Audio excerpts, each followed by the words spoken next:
Hello, today is day 7 of the 12 days of your challenge, and today our topic is connecting with the land in the winter, especially my local land. That's how I understood it. However, today I just traveled back from visiting my extended family members, my family by choice, my in-laws, for celebrating Christmas. And so by the time I arrived home, I was quite exhausted and I haven't filmed anything. And my original plan was going out, and there's a reservoir near where I live.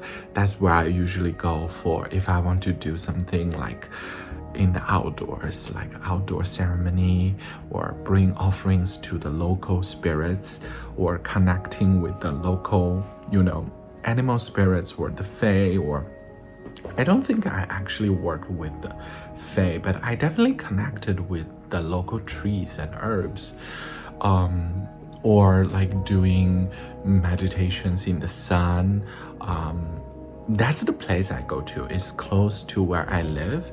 It's a beautiful place. It has this beautiful reservoir there, and where the Boston College is across the reservoir from where I live. So if you're from Boston area, you know exactly the place I'm talking about.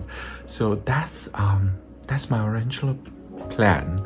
However, it got so rainy and nasty and wet outside. So I was like, probably that's not a good idea. So I decided to just record a short video of me in my own apartment and doing a little something, a simple thing for connecting with the land. So talking about the land, there's one easy way I always go for, besides the very popular of being barefoot on the land, connecting, doing grounding meditation, learn about local spirits, learn about local history, learn about the local herbs, the local lives. Where I live, there's a very famous herd of turkey, which is a sacred animal for the indigenous group in this area. And also there are a lot of rabbits, so I do feel a lot of fertility energy is going around in this neighborhood. Also the plants here, there's a lot of pine trees. Of course, pine trees is found in everywhere, but I definitely felt a special connection with the pine trees in the reservoir.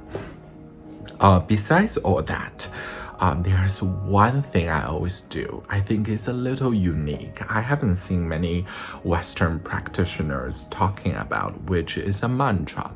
A mantra that usually built within a more lengthier ritual, right? In Chinese, we call it 安土地真言, which means it's a mantra for the peace of the local lands. So in Eastern Asia tradition, we believe that each territory of land has a land god, right? Had a 土地爷, 土地神, the land protectors. They sort of like, almost like the the neighborhood, each neighborhood has a little, maybe political representative, Western way to think about that. That's the land god. And each territory of the water, the pond, the reservoir, even a spring, even a water well has a little dragon to control, dragon spirit or dragon to control that water area. So this 安土地真言 is a mantra to connect with the local land god. And it goes like, Namo Samadem Dolan U Dulu Dulu Diwe Soha. Namo Samadom Donan U Dulu Dulu Diwe Soha. There are many different teachings of how to chant that, and how I usually chant this mantra is usually built in with a much longer much longer ritual. For example, if I'm doing a ritual of the Great Compassion mantra, then I would chant this as one of the opening shorter mantras, right, for 3 times. Or if I'm chanting a sutra, a full sutra, Diamond Sutra or Heart Sutra, I would chant this in the beginning, because in a lot of Mahayana Buddhism teachings, we believe the local land spirits would be beneficial to participate in rituals that we invoke or connect the spirit of certain bodhisattva or perform into certain rituals. So to invite them in the circle, basically using a very witchy language, right? Invite them into the circle while you are doing this full ritual, full chanting ritual of Great Compassionate mantra or Heart Sutra or Diamond Sutra. Invite the local land god, the local land deity into your ceremony is beneficial for many purposes. It makes your practice more smoother, more successful, helps you to get engaged with the meditative connection with the Bodhisattva or your inner Buddha much quicker and deeper.